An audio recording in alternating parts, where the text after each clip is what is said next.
आखिर क्यों यमराज को महाभारत काल में विदुर के रूप में जन्म लेना पड़ा।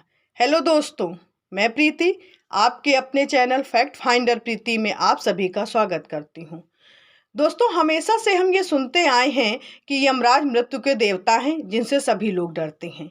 लेकिन पौराणिक कथाओं के अनुसार एक व्यक्ति ऐसे भी थे जिनको मृत्यु के देवता से बिल्कुल भी डर नहीं लगता था। यही नहीं, उन्होंने यमराज को दोषी बनाकर श्राप भी दे दिया, जिससे कि यमराज को धरती पर मनुष्य के रूप में जन्म लेना पड़ा। महाभारत काल की एक कथा के अनुसार मांडव नाम के एक ऋषि थे। एक बार वे अपनी तपस्या में लीन थे, तभी चोरों का एक गिरोह आकर ऋषि के आश्रम में छिप जाता है।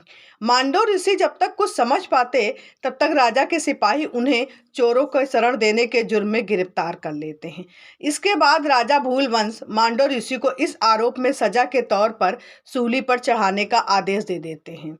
सूली पर कुछ दिनों तक चढ़े रहने के बाद भी जब मांडव ऋषि के प्राण नहीं निकलते हैं तो राजा को अपनी गलती का एहसास होता है और इसके बाद वे ऋषि से क्षमा मांग करके उन्हें छोड़ देते हैं।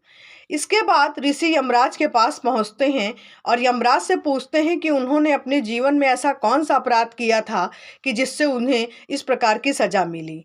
यमराज ने बताया कि जब आप 12 वर्ष के थे तब आपने तितली की पूंछ में सीख चुभोई थी, उसी के फलस्वरूप आपको ये कष्ट सहना पड़ा। ऋषि मांडव ने यमराज से कहा कि 12 वर्ष की उम्र में किसी को भी धर्म और अधर्म का ज्ञान नहीं होता है। तुमने इतने छोटे अपराध का इतना बड़ा दंड दिया मुझे।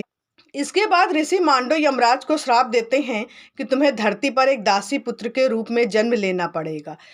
ऋषि मांडव के इसी श्राप के कारण यमराज महाभारत काल में दासी पुत्र बनकर विदुर के रूप में जन्म लेते हैं।